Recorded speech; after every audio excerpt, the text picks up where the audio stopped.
Napakabigat ng kanyang sinapit. Anim ay wala ng liwanag sa kanyang kinabukasan.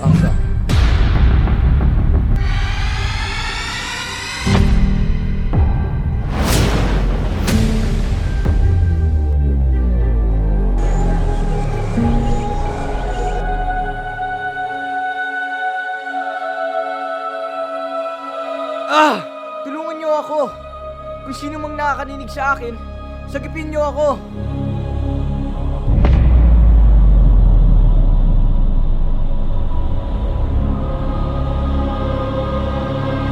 Mahal na mahal ko ang aking Laura. Hindi ko alam kung anong gagawin ko pag nawala siya.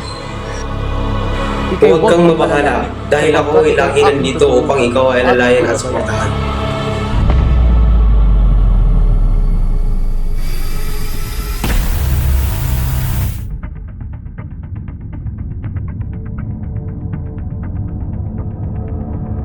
Akin lang si Laura.